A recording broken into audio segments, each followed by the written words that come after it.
Hi everyone, Brenda Earl Stokes, the owner and creator of Piano and Voice with Brenda, and it's Motivation Monday. I mean, spoiler alert, it's Sunday when I'm filming this, but anyways. I wanted to talk today about a mission statement, like developing a mission statement. And hopefully this isn't going to be super long-winded, but knowing me, it will probably be a bit long-winded. So I'm relatively new to Instagram. And as I've been building my business, my online course business, I've been trying to invest more time and energy into kind of understanding social media. And a couple of things have really shown up for me, and it's sort of, I'm sure this is like no big surprise, but there's just a lot of sort of scammy like junk on social media. And I've seen it in many, many different posts that I've seen, but one in particular last week was very I guess it caused me a lot to be like very disillusioned.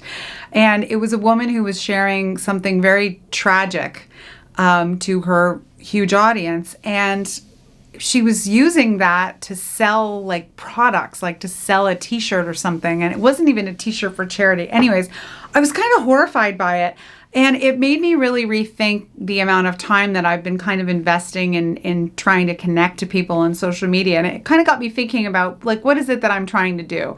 And so I'm going to go through this process with you a little bit to share with whoever's watching this, whoever's taking the time to watch this, because maybe you'll go through a similar thing, or maybe this will be helpful to you. So I have my YouTube channel. I've been posting several videos a week for, the last several months.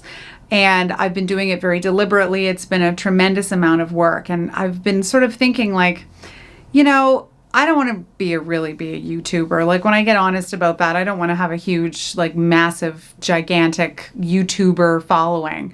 That's not what this is about. And I don't have a ton of followers on any of my social media. It's not really about that for me. And times where I feel like maybe I should be like having more. But, that's kind of not really doing it for me either. And so I kind of got to the root of it this week, and I realized that I'm putting all of this work in because I actually feel very strongly that I want to share the information that I have gathered through my 25 plus years of teaching and performing, and 40 years of music training. Like, that's really at the root of everything I'm doing. I'm not getting rich doing this. Like, my courses are selling fine, but, at no point am I going to be driving like a really nice car or anything doing this. And it's not really my objective to like start selling other products or have a t-shirt or, like going into like selling other things. I'm kind of just focused on trying to get all of this information that I have out into the world in as broad a way or helpful way as possible.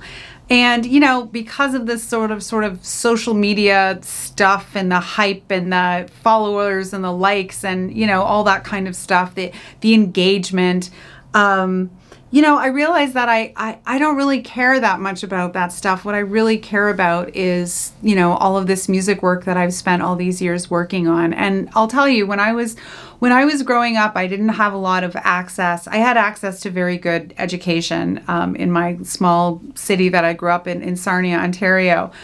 But there were a lot of things that I wish that I would have had access to. And when I see what my own son has access to on the internet, I mean, I'm homeschooling him right now, and there's so much stuff that we've learned from YouTube. Like, we're taking an art class together from this guy who does art for children on YouTube, and we take his class all the time whenever we want. He's got a zillion YouTube videos, and we're learning to draw. Like, it's like an amazing thing. We don't have to spend hundreds of dollars on an art class. We can just do it kind of at our leisure. And it's kind of a remarkable thing. And as I was learning so anyways, growing up, I didn't have a lot of access to things like that because there just wasn't a lot around. And so for a lot of years, especially when I was first starting jazz, I didn't have a lot of access to like, what do you do? I was confused. I took handfuls of lessons here or there, and it would have been nice if there was some place where I would have been able to gather this information. And over the years, I've done a lot of really eclectic training. I went and did a classical conducting institute at Westminster Choir College for like 2 weeks one summer. because I really wanted to gather that information. I studied movable dose solfege privately for an entire summer when I was in my early 20s, hence this obsession that I have, unnatural obsession with solfege. I've taken like handfuls of classical piano lessons here and there.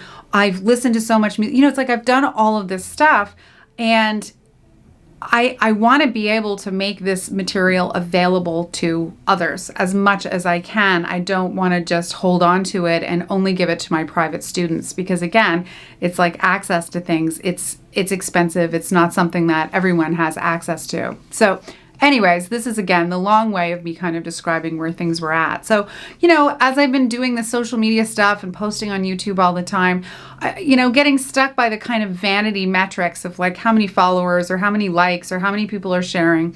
What's been really helpful for me is the few people who are commenting or the few people who are responding to my newsletter and saying, that was really helpful for me. I really appreciate you explaining that to me, because now that's something I know. Or people that have taken any of my courses and said, that was actually really helpful, and I didn't think I'd be able to get that information in this kind of way. And so, that's kind of where I'm at with everything. So as far as anybody else out there who's moving through the same kind of thing, the vanity metrics, all of that, like how many likes, how many blah, blah, blah. It's very easy to get kind of distracted by all of that and move away from what your actual mission is. And so I haven't made an actual official mission statement yet. Maybe I won't. But I feel like my mission is very clear now. I feel like I know exactly why I'm doing what I'm doing. And for me, it's really worth the time and the energy that I'm spending to do it. I don't know if I will do this forever.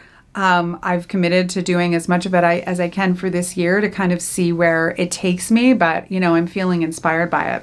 So you sitting there watching me talk about this, think about it in the same way. See if you can, remove some of the noise, some of the like who's liking it, who's sharing it, who's all that kind of stuff, and just get back to the root of like, why are you doing what you're doing? And maybe it's, I have a wonderful student who's been studying with me for many years, and she didn't come to piano or singing until she was in her late 50s. And week after week, she shows up working, and it's very clear to her what her mission is, and it's to fulfill her lifelong dream of being able to play music. And it doesn't even have to be the lifelong dream, big size dream. Lots of other people have missions like they just want to get their piano skills together well enough that they can accompany their students, or they want to be able to improvise so that they can serve those high school students who they always have retention issues with, that their students leave them. Or, maybe a music therapist who wants to be able to like work deeper with their students in different ways. I mean, just there's a million of them you could kind of think of. And so what my suggestion, or, my two seconds of advice here is to, if you get into that place where you're feeling kind of lost in all of the kind of jibber jabber, to go back to like, what is my actual mission here? What is the purpose? Like, what is the essence of what I'm trying to do? And then focus your energy on that. So that's my Motivation Monday. I hope it was motivational. You can like it if you want, but again, it's not about metrics.